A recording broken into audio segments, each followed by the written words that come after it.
Hello friends, स्वागत है आपका अपना YouTube channel study with Mukesh GS में। आज हम लोग बिहार पुलिस में आज का प्रैक्टिस सेट 18 देखेंगे। इससे पहले 17 प्रैक्टिस सेट का वीडियो ऑलरेडी अपलोड कर दिया गया है और इसके साथ साथ किरण पब्लिकेशन का भी बिहार पुलिस का प्रैक्टिस सेट चलाया जा रहा है। तो अभी तक जो इस चैनल से नहीं जुड़े हैं, सब्सक्राइब नहीं किए हैं तो सब्सक्राइब कर लीजिएगा, शेयर कीजिएगा, लाइक कीजिएगा और कोई भी प्रश्न में अगर प्रॉब्लम हो तो कमेंट जरूर कीजिएगा। तो आइए चलिए प्रश्न की ओर बढ़ते हैं। निम्न में कौन सा एक दबाव समूह की विशेषता नहीं है? तो दबाव समूह की विशेषता इनमें से कौन सा नहीं है? तो चुनाव में सहभागी होना यह दबाव समूह की विशेषता नहीं है। इसका ऑप्शन बी हो जाएगा।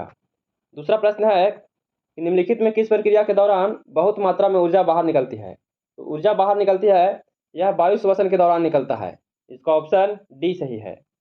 तीसरा नंबर प्रश्न है कि जब किसी वस्तु को वक्रता केंद्र और फोकस के बीच रखा जाता है तो अवतल दर्पण की आकृति कहाँ बनेगी? तो अवतल दर्पण की आकृति जो है यह वक्रता केंद्र के बाद बनता है। इसका ऑप्शन बी सही है। चौथा नंबर प्रश्न है कि धातु आघात वर्धनीय और कोमल होती है क्योंकि?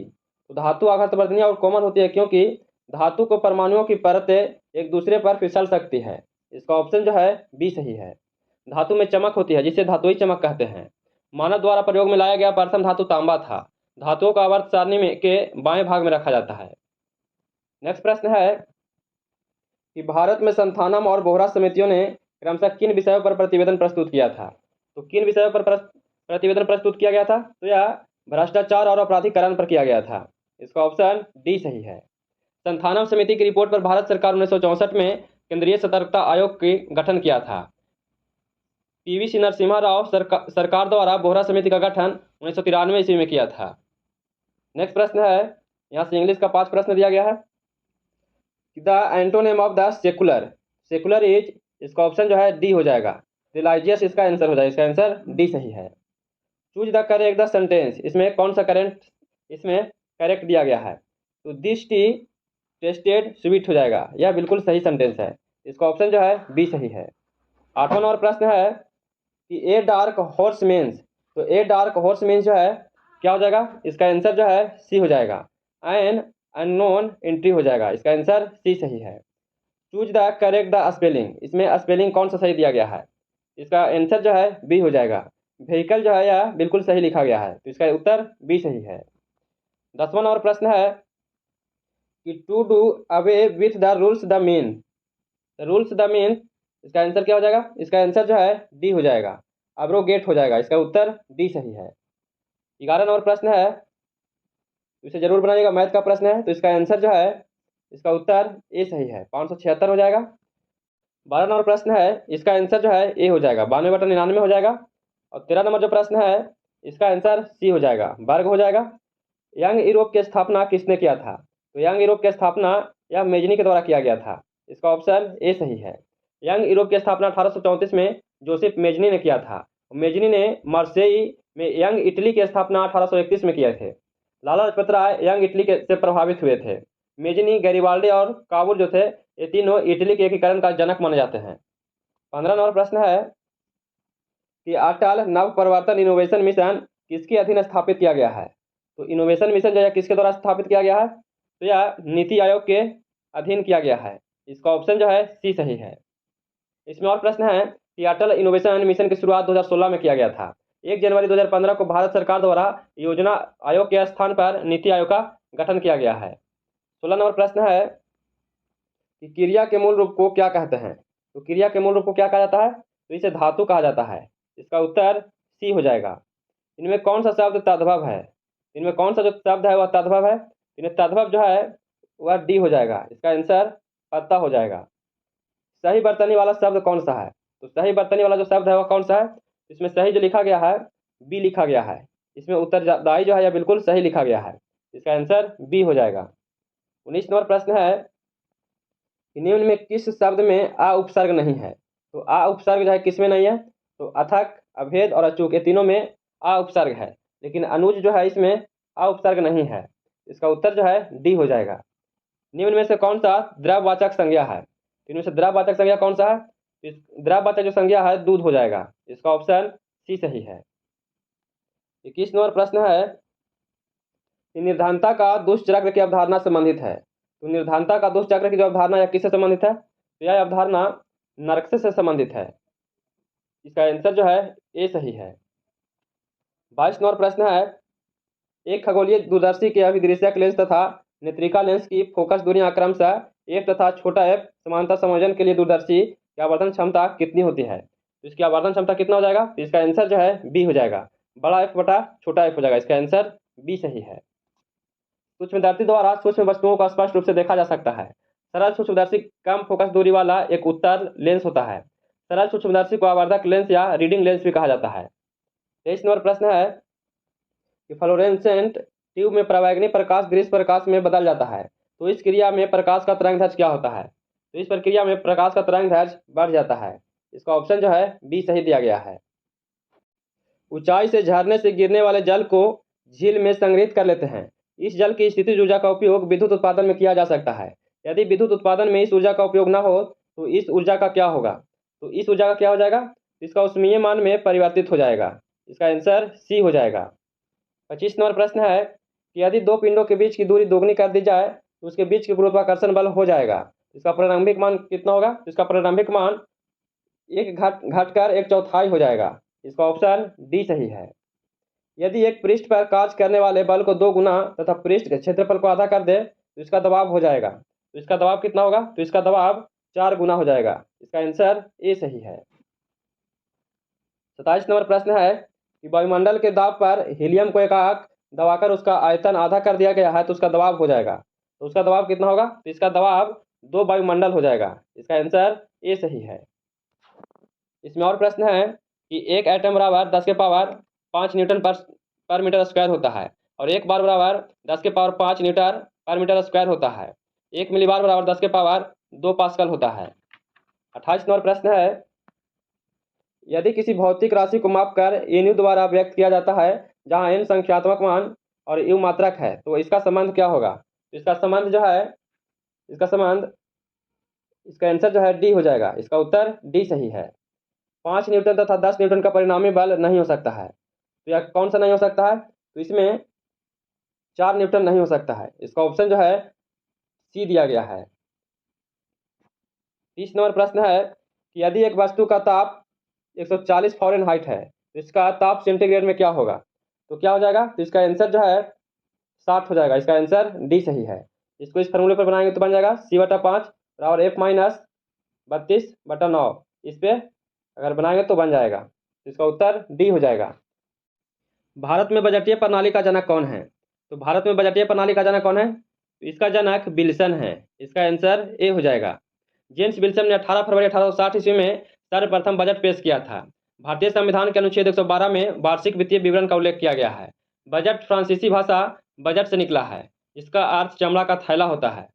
32 नंबर प्रश्न है कि वस्तुओं का व्यय मूल परिवर्तन की दिशा के विपरीत केवल तभी होगा जब मात्रा में प्रतिशत परिवर्तन मूल में प्रतिशत परिवर्तन से अधिक होगा। तो इसका आंसर सी हो जाएगा। 33 नंबर प्रश्न है कि मंत्रिपरिषद का कोई भी सदस्य संसद के किसी भी सदन का सदस्य न होते हुए भी मंत्री पद पर कितने समय तक रह सकता है? तो मंत्री पद पर 6 माह तक रह सकता है। इसका उत्तर सी हो जाएगा। इसमें और प्रश्न है कि 6 माह के अंदर सदस्यता ग्रहण नहीं करने पर मंत्री पद छोड़ना पड़ेगा। कोई व्यक्ति एक बार मंत्री पद पर रहते हैं, यदि 6 माह के अंदर सदन का सदस्य नहीं बनता है तो दोबारा मंत्री बनने से पूर्व सदन का सदस्य होना अनिवार्य हो जाता है। मंत्रिपरिषद का प्रधान प्रधानमंत्री होता है। मंत्रिपरिषद सामूहिक रूप से लोकसभा के प्रति उत्तरदायी होता है। मंत्री 3 प्रकार के होते हैं, कैबिनेट मंत्री, राज्य मंत्री और उप मंत्री होता है।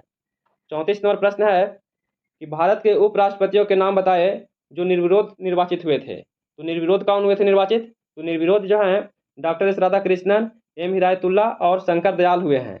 इसका ऑप्शन ए हो जाएगा। ये तीनों जो हैं निर्विरोध उपराष्ट्रपति चुने गए हैं। इसका आंसर ए सही है। इसमें और प्रश्न है कि संविधान के अनुच्छेद 63 के अनुसार भारत में उपराष्ट्रपति पद का सृजन किया गया है।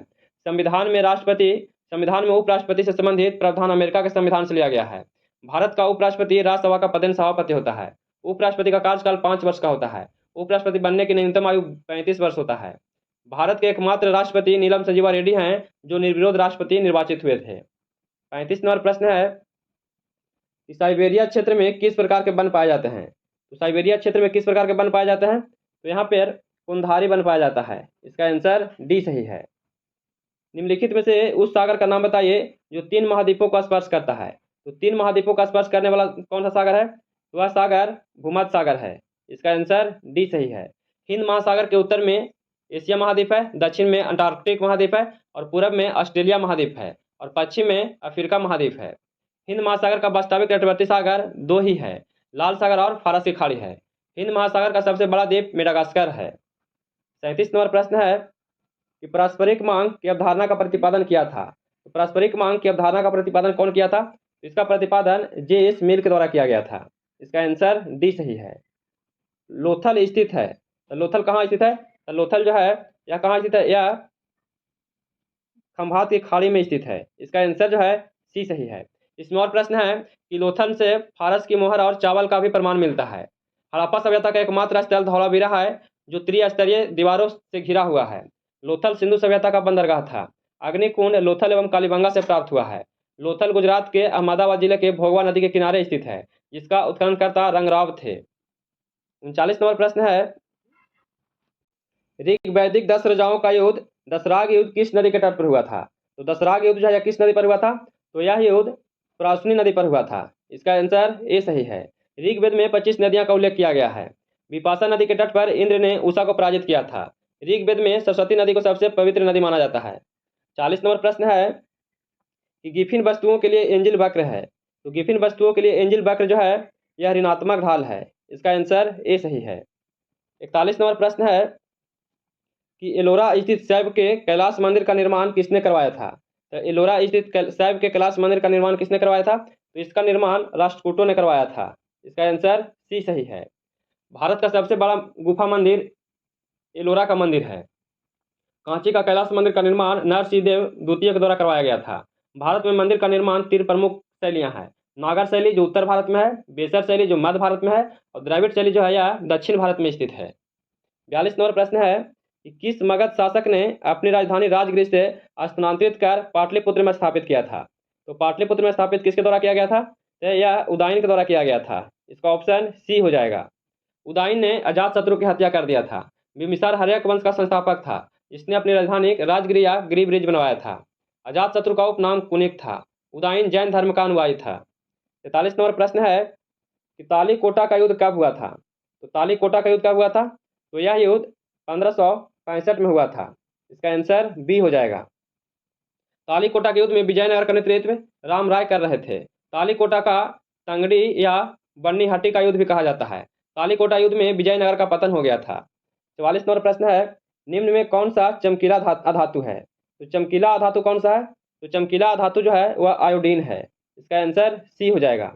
इसमें और प्रश्न है कि आयोडीन एक ठोस धातु है। यह बैंगनी रंग का होता है तथा इसमें धातुई चमक पाई जाती है।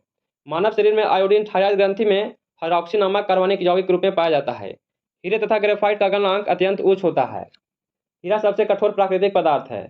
ब्रोमीन द्रव जो है वह अधातु होता है। नया मोटर वाहन संशोधन अधिनियम कब के मोटर वाहन अधिनियम में संशोधन किया गया है? तो कब के मोटर वाहन अधिनियम में संशोधन किया गया है? यह 1988 में किया गया है। 88 में संशोधन किया गया। तो इसका आंसर डी सही है। 46 नंबर प्रश्न है कि ईस्ट इंडिया कंपनी और बंगाल के नवाब के बीच पलासी का युद्ध हुआ था। उस समय मुगल सम्राट कौन था? उस समय मुगल सम्राट आलमगीर द्वितीय थे। इसका आंसर बी सही है। आलमगीर द्वितीय का शासनकाल 1754 से 1759 तक था। मोहम्मद शाह को रंगीला बादशाह कहा जाता है। अहमद शाह द्वितीय के शासनकाल में अंग्रेजों ने दिल्ली पर कब्जा कर लिया था। तख्ते हाउस पर बैठने वाला अंतिम मुगल शासक मोहम्मद शाह था। प्लासी का युद्ध 23 जून 1757 ईस्वी को अंग्रेज के सेनापति रॉबर्ट क्लाइव और बंगाल के नवाब सिराजुद्दौला के बीच में हुआ था। अहमद शाह अब्दाली का वास्तविक नाम अहमद खां था। 47 नंबर प्रश्न है कि किस गवर्नर जनरल के कार्यकाल के दौरान कलकत्ता में विक्टोरिया मेमोरियल हॉल का निर्माण किया गया था? जिसका प्रस्ताव 1901 में रखा गया था। तो यह लॉर्ड कर्जन के शासनकाल में किया गया था। इसका आंसर बी सही है। 22 जनवरी 1901 ईस्वी में महारानी विक्टोरिया का मृत्यु हो गया था। विक्टोरिया मेमोरियल का निर्माण 1906 से 12 ईस्वी के मध्य किया गया था। लॉर्ड कर्जन के काल में बंगाल का विभाजन हुआ था। नेक्स्ट प्रश्न है गांधी जी के नाम के पहले महात्मा जोड़ा गया था। तो गांधी जी के नाम के पहले महात्मा कब जोड़ा गया था? तो महात्मा जो है यह चंपारण सत्याग्रह के दौरान जोड़ा गया था। इसका आंसर जो है ए सही है। गांधी जी को रविंद्रनाथ टैगोर ने सर्वप्रथम महात्मा कहा था।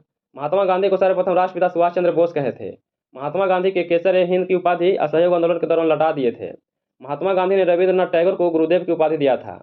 डॉक्टर राजेंद्र प्रसाद को महात्मा गांधी ने अजातशत्रु की उपाधि दिया था। ब्रिटिश सरकार ने महात्मा गांधी को केसर हिंद की उपाधि प्रदान किया था। नेक्स्ट प्रश्न है कि दक्षिण पूर्व एशिया का एकमात्र भू आवेशित देश कौन सा है। तो दक्षिण पूर्व एशिया का एकमात्र भू आवेशित देश जो है वह देश लाओस है। इसका आंसर ए सही है। लाओस की राजधानी वियंतियान एवं मुद्रा नयुक्पलाव है। सबसे बड़ा भू आवेशित देश कजाकिस्तान है। और दोहरे भू आवेशित देश जो है वह लिechtenstein और उज्बेकिस्तान है। दक्षिणी अमेरिका में केवल बोल्विया और पराग्वे लैंडलॉन्ड देश है। 50 नंबर प्रश्न है कि ध्रुवीय क्षेत्रों में चलने वाली अति प्रबल एवं बर्फीले पवनों को क्या कहा जाता है। तो अति प्रबल एवं बर्फीले पवनों को क्या कहा जाता है। तो इसे बर्फीली तूफान कहा जाता है। इसका आंसर सी सही है। 51 नंबर प्रश्न है कि निम्न में कौन सी गैस हवा से हल्की होती है। तो हवा से हल्की कौन सी गैस होती है। तो इससे हल्का हाइड्रोजन होता है। इसका आंसर बी सही है। 52 नंबर प्रश्न है कि कैक्टस में क्या पाया जाता है। तो कैक्टस में पाए जाने वाला जो कंटक है वह क्या होता है। तो वह रूपांतरित पत्तियां होता है। इसका आंसर सी हो जाएगा। सदाबहार वन पाए जाते हैं। तो सदाबहार वन जो पाए जाते हैं यह वन जो है विषुवतीय क्षेत्र में पाया जाता है। इसका आंसर ए सही है। 54 नंबर प्रश्न है कि निम्न में कौन सी गैस एक परमाणु होती है। तो कौन सी गैस एक परमाणु होती है। तो परमाणु जो होती है वह रेडॉन गैस होता है। इसका आंसर ए सही है। 55 नंबर प्रश्न है कि पाक जल संधियाँ कहाँ स्थित है। तो पाक जल संधियाँ कहाँ स्थित है। तो यह भारत एवं श्रीलंका के मध्य में स्थित है। इसका आंसर जो है सी सही है। पाक जल संधि मन्नार की खाड़ी और बंगाल की खाड़ी को जोड़ती है। डोबर जल संधि इंग्लिश चैनल को उत्तरी सागर को जोड़ती है। पाक जल संधि भारत को श्रीलंका से अलग करता है। सुमात्रा द्वीप भारत को इंडोनेशिया से अलग करता है। भारत के ग्रेट निकोबार द्वीप को ग्रेट चैनल अलग करता है। 56 नंबर प्रश्न है कि स्टोरेज बैटरी में कौन सी धातु प्रयुक्त होता है। तो स्टोरेज बैटरी में कौन सा धातु प्रयुक्त होता है। तो इसमें धातु जो है लेड प्रयुक्त होता है। इसका आंसर सी सही है। टॉर्च में प्राथमिक सेल का उपयोग किया जाता है। 57 नंबर प्रश्न है कि प्रोटीन संश्लेषण होता है। तो प्रोटीन संश्लेषण जो होता है यह राइबोसोम में होता है। इसका आंसर बी हो जाएगा। माइटोकॉन्ड्रिया को कोशिका का शक्ति केंद्र या ऊर्जा केंद्र कहा जाता है। राइबोसोम को प्रोटीन की फैक्ट्री कहा जाता है। 58 नंबर प्रश्न है कि साबुन का निर्माण होता है। तो साबुन का निर्माण किससे होता है। तो इसका निर्माण वनस्पति तेल से और जंतु चर्बी से होता है। इसका आंसर जो है सी हो जाएगा। ए और बी दोनों सही दिया गया है। 59 नंबर प्रश्न है कि अलसियों का मूल मंत्र अजगर करे ना चाकरी पंछी करे ना काम का रचयिता कौन है। तो इसका रचयिता कौन है। तो इसका रचयिता जो है मलुक दास है। इसका आंसर बी हो जाएगा। स्वामी दयानंद सरस्वती का मूल नाम क्या है। तो स्वामी दयानंद सरस्वती का मूल नाम क्या है। तो इनका मूल नाम मूल शंकर है। इसका आंसर डी हो जाएगा। इसमें और प्रश्न है कि स्वामी दयानंद सरस्वती ने आर्य समाज की स्थापना किया था। आर्य समाज की स्थापना मुंबई में 1875 ईस्वी में किया गया था। दयानंद सरस्वती का जन्म 1824 में काठियावाड़ के मुरारी राज्य के टंकरा में हुआ था। स्वामी दयानंद सरस्वती का मृत्यु अजमेर में हुआ था। इन्हें भारत का मार्टिन लूथर किंग सीनियर भी कहा जाता है। शुद्धि आंदोलन के प्रवर्तक स्वामी दयानंद सरस्वती को कहा जाता है। वेदों की ओर लौटो यह स्वामी विवेकानंद का कथन है। 61 नंबर प्रश्न है कि फ्रियाउन का उपयोग किया जाता है। तो फ्रियाउन का उपयोग किसमें किया जाता है। तो इसका उपयोग विलायक के रूप में, परिक्षेपक के रूप में और प्रतिशत के रूप में किया जाता है। इसका आंसर जो है उपयुक्त में से सभी सही दिया गया है। इसका आंसर डी हो जाएगा। भारतीय संविधान में मौलिक अधिकारों का उल्लेख करते हुए निम्नलिखित में किस देश का अनुसरण किया गया है। तो किस देश का अनुसरण किया गया है। तो इसमें अमेरिका का अनुसरण किया गया है। इसका आंसर जो है बी सही है। ऐसे और प्रश्न है कि संसदात्मक प्रणाली, एकल नागरिकता, प्रशासनिक ढांचा, विधि का शासन, विधि निर्माण की प्रक्रिया ये जो है ब्रिटेन के संविधान से लिया गया है। प्रस्तावना की भाषा, समवर्ती सूची का प्रावधान, संसद के संयुक्त बैठक यह जो है ऑस्ट्रेलिया के संविधान से लिया गया है। नीति निर्देशक सिद्धांत जो है यह आयरलैंड के संविधान से लिया गया है। मौलिक अधिकार, न्यायिक पुनर्वलोकन, संविधान की सर्वोच्चता, वित्तीय आपात, उपराष्ट्रपति का पद यह जो है अमेरिका के संविधान से लिया गया है। नेक्स्ट प्रश्न देखते हैं। राज्यसभा की सदस्यता के लिए आयु संबंधी अर्हता क्या होनी चाहिए। तो इसकी अर्हता जो है आयु 30 वर्ष से कम नहीं होना चाहिए। इसका ऑप्शन बी हो जाएगा। भारतीय संविधान के अनुच्छेद 80 में राज्यसभा का गठन का प्रावधान किया गया है। राज्यसभा का गठन 3 अप्रैल 1952 ईस्वी को किया गया था। राज्यसभा में वर्तमान में 225 राज्यों से 8 केंद्र शासित प्रदेश से और 12 सदस्यों को राष्ट्रपति द्वारा मनोनीत किया जाता है। राज्यसभा के सदस्यों की अधिक से अधिक संख्या 250 हो सकती है। राज्यसभा एक अस्थायी सदन है जो कभी भी भंग नहीं किया जा सकता है। उपराष्ट्रपति राज्यसभा के पदेन सभापति होते हैं। 64 नंबर प्रश्न है कि राष्ट्रपति लोकसभा का कार्यकाल पूरा करने के पूर्व भंग कर सकता है। या कब भंग कर सकता है। या प्रधानमंत्री की सलाह पर भंग कर सकता है। इसका ऑप्शन ए सही है। और प्रश्न है कि संविधान के अनुच्छेद 75 के अनुसार राष्ट्रपति प्रधानमंत्री की नियुक्ति करता है। चौधरी चरण सिंह एकमात्र ऐसे प्रधानमंत्री रहे जो कभी लोकसभा में उपस्थित नहीं हुए। विश्वास मत प्राप्त करने के पूर्व त्यागपत्र देने वाले प्रधानमंत्री विश्वनाथ प्रताप सिंह थे। सबसे कम दिन तक प्रधानमंत्री का कार्यभार संभालने वाले प्रधानमंत्री अटल बिहारी वाजपेयी थे, जो मात्र 13 दिनों तक प्रधानमंत्री पद पर रहे थे। 65 नंबर प्रश्न है कि निम्नलिखित में किस समिति में लोकसभा के 15 एवं राज्यसभा के 7 सदस्य होते हैं। लोकसभा के 15 एवं राज्यसभा के 7 सदस्य होते हैं, किसमें होते हैं? तो यह सहकारी उपक्रम समिति में होते हैं, बिल्कुल सही है। लोक लेखा समिति में होते हैं, ये भी सही है। विज्ञान एवं प्रौद्योगिकी समिति में होते हैं, तो ये भी सही है। इसका आंसर जो है उपयुक्त में से सभी सही दिया गया है। इसका आंसर डी हो जाएगा। इसमें और प्रश्न है कि लोक लेखा समिति को प्राक्कलन समिति का जुड़वा बहन कहा जाता है। प्राक्कलन समिति लोकसभा की समिति है जो संसद की सबसे बड़ी समिति है। इसमें सदस्य 30 होते हैं। लोकसभा की कार्य मंत्रणा समिति में 15 सदस्य होते हैं। अगला प्रश्न है कि गवर्नर द्वारा जारी किया गया अध्यादेश किसके द्वारा मंजूर किया जाता है। तो गवर्नर द्वारा जारी किया गया अध्यादेश जो है यह किसके द्वारा मंजूर किया जाता है? तो यह विधानमंडल के द्वारा मंजूर किया जाता है। इसका आंसर सी हो जाएगा। राज्यपाल विधान परिषद की कुल सदस्य संख्या का 1/6 सदस्य की नियुक्त करता है। राज्य विधानमंडल द्वारा पारित विधेयक राज्यपाल के हस्ताक्षर के बाद अधिनियम बन जाता है। नेक्स्ट प्रश्न है निम्नलिखित में वह वर्ग कौन है जिसको मुद्रास्फीति के कारण सबसे अधिक हानि होता है। तो मुद्रास्फीति के कारण सबसे अधिक हानि होता है, किसे होता है? तो देनदार को हानि होता है। इसका आंसर ए सही है। 67 नंबर प्रश्न है कि दलाल स्ट्रीट कहाँ स्थित है। तो दलाल स्ट्रीट कहाँ स्थित है? तो दलाल स्ट्रीट जो है यह मुंबई में स्थित है। इसका आंसर जो है सी सही है। दलाल स्ट्रीट मुंबई के शेयर बाजार को कहते हैं। वॉल स्ट्रीट न्यूयॉर्क के शेयर बाजार को कहते हैं। बीएसएफ की स्थापना 1875 ईस्वी में किया गया है। एनएस की स्थापना 1992 ईस्वी में किया गया है। न्यूयॉर्क स्टॉक एक्सचेंज विश्व का सबसे बड़ा शेयर बाजार है और भारत में सबसे बड़ा सर्वोच्च संस्था जो है शेयर बाजार का वो सेबी का है, जिसकी स्थापना 12 अप्रैल 1988 ईस्वी को किया गया था। 59 नंबर मैथ का प्रश्न है, तो इसे जरूर बनाइएगा। तो इसका आंसर जो है सी हो जाएगा, 2.1 हो जाएगा। 70 नंबर जो प्रश्न है इसका आंसर सी हो जाएगा, 200 हो जाएगा। और 71 नंबर जो है इसका आंसर सी हो जाएगा, 3 सेंटीमीटर हो जाएगा। 72 नंबर जो प्रश्न है इसका आंसर डी हो जाएगा, 600 रुपया हो जाएगा। और 73 नंबर जो प्रश्न है इसका आंसर डी हो जाएगा, -1 हो जाएगा। 74 नंबर जो प्रश्न है इसका आंसर जो है बी हो जाएगा। इसका आंसर बी सही है। नेक्स्ट प्रश्न है इसका आंसर बी हो जाएगा। 76 नंबर प्रश्न है कि निम्न में कौन सा समूहवाचक संज्ञा नहीं है। इसमें समूहवाचक संज्ञा कौन सा नहीं है? तो समूहवाचक जो संज्ञा है सभा है, कक्षा है, भीड़ है, ये सब समूहवाचक संज्ञा है। दौड़ जो है यह समूहवाचक संज्ञा नहीं है। इसका आंसर डी हो जाएगा। 77 नंबर प्रश्न है कि वह आप ही चला गया, वह आप ही चला गया, यह आप सर्वनाम के किस भेद का उदाहरण है? यह किसका उदाहरण है? तो यह पुरुषवाचक का उदाहरण है। इसका आंसर ए सही है। उसने कटोरा भर दूध पिया, वाक्य में कौन सा अवयव है? तो उसने कटोरा में दूध पिया, यह कौन सा अवयव है? तो यह भर अवयव है। भर जो है यह अवयव है। इसका आंसर सी सही है। 79 नंबर प्रश्न है कि कजाकिस्तान के अस्थाना में एशियाई कुश्ती चैंपियन 2023 में पुरुषों की 57 किलो पिस्टल श्रेणी में स्वर्ण पदक किसने जीता था? तो स्वर्ण पदक जो किसके द्वारा जीता गया था? तो यह अमन सहरावत के द्वारा जीता गया था। इसका आंसर बी सही है। 80 नंबर प्रश्न है कि अप्रैल 2023 में चलाया गया ऑपरेशन कावेरी क्या है? तो ऑपरेशन कावेरी क्या है? तो ऑपरेशन कावेरी जो है सूडान में फंसे अपने नागरिकों को वापस लाने के लिए भारत का बचाव अभियान था। इसका आंसर ए हो जाएगा। नेक्स्ट प्रश्न है कि विश्व पृथ्वी दिवस कब मनाया जाता है? तो विश्व पृथ्वी दिवस कब मनाया जाता है? तो यह 22 अप्रैल को मनाया जाता है। इसका आंसर ए हो जाएगा। जल दिवस 22 मार्च को मनाया जाता है। 82 नंबर प्रश्न है कि निम्न में कौन सा पादप वृद्धि निरोधक हार्मोन है? तो वृद्धि हार्मोन जो निरोध है वह कौन सा है? तो यह एब्सिसिक अम्ल है। इसका आंसर डी हो जाएगा।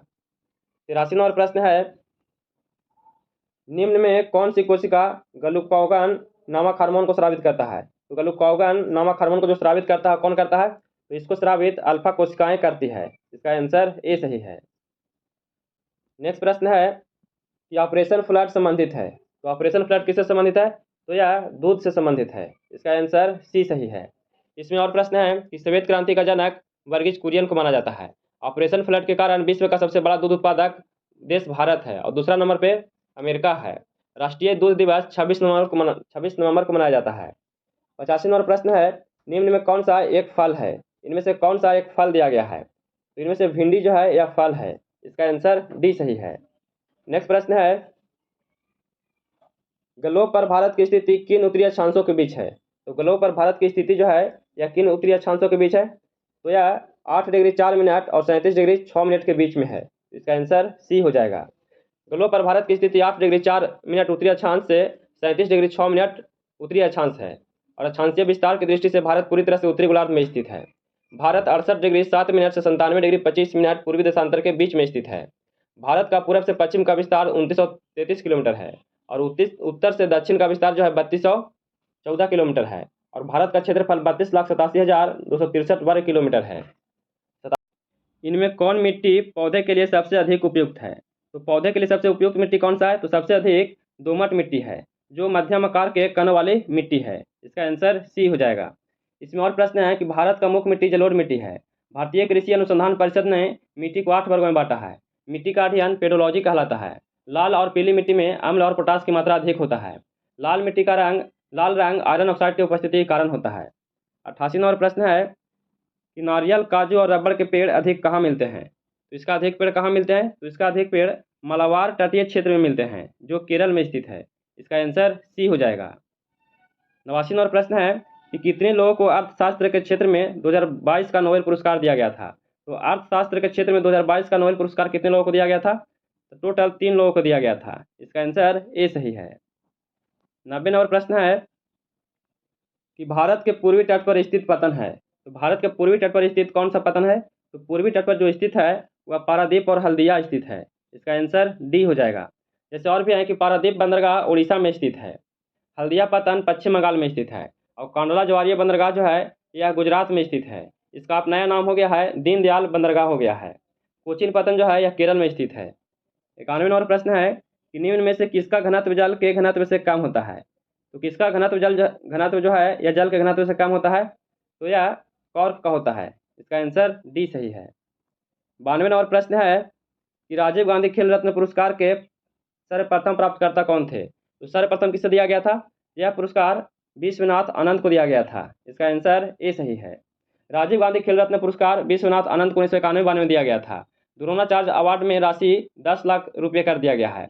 अर्जुन पुरस्कार में 15 लाख रुपया दिया जाता है। राजीव गांधी खेल रत्न पुरस्कार में 25 लाख रुपया दिया जाता है। Dhyanchand lifetime achievement award में राशि बढ़ाकर 15 लाख रुपया कर दिया गया है। 93 नंबर प्रश्न है कि गन्ना सामान्यतः उगाया जाता है। तो गन्ना सामान्यतः उगाया जाता है या काटे टुकड़े से उगाया जाता है? इसका आंसर जो है डी सही है। गन्ना सामान्यतः तना काट कर बोया जाता है। गन्ना का जन्मभूमि भारत को माना जाता है। भारत में सर्वाधिक गन्ना का उत्पादन उत्तर प्रदेश में होता है। 94 नंबर प्रश्न है कि वर्ष 2002 के ग्लोबल हंगर इंडेक्स में भारत का स्थान कौन सा है? तो ग्लोबल हंगर इंडेक्स में भारत का स्थान कौन सा है? तो भारत का स्थान 107वां है। इसका आंसर ए सही है। 2021 में इसका स्थान 101 था। उस निष्क्रिय गैस का क्या नाम है जिसे आधुनिक आवर्त सारणी में पहले आवर्त में रखा गया है? तो आधुनिक आवर्त सारणी में पहले आवर्त में जो रखा गया है उस गैस का नाम क्या है? तो उसका नाम हीलियम है। इसका आंसर बी सही है। जिनॉन सर्वाधिक यौगिक अक्रिय वाला गैस है। रेडॉन एक रेडियो सक्रिय तत्व है। 96 नंबर प्रश्न है, यहाँ से इंग्लिश का प्रश्न है। The sky is cloudy it the rain tonight. इसका आंसर क्या हो जाएगा? इसका आंसर जो है डी हो जाएगा। इसका आंसर माइट हो जाएगा। All the visits report to reception. इसका आंसर क्या हो जाएगा? इसका आंसर जो है सी हो जाएगा। इसका आंसर मस्ट हो जाएगा। 98 नंबर प्रश्न है कि choose the indirectly form the sentence given below. इसमें दिया गया है कि he said to the Deepu sit down. तो इसका आंसर क्या सही है? इसका आंसर जो है बी हो जाएगा। He told Deepu to sit down हो जाएगा। नेक्स्ट प्रश्न है कि choose the passive form the given sentence. इसमें दिया गया कि डू यू नो हेयर। इसका आंसर क्या सही है? इसका आंसर जो है बी हो जाएगा। Is she known to you हो जाएगा। इसका आंसर बी हो जाएगा। और आज का अंतिम प्रश्न है कि the synonym of the interrogate is क्या हो जाएगा? तो यह टू क्वेश्चन हो जाएगा। इसका आंसर जो है ए सही है। तो कैसा लगा वीडियो? अगर वीडियो पसंद आ रहा हो तो please like share and subscribe कीजिएगा।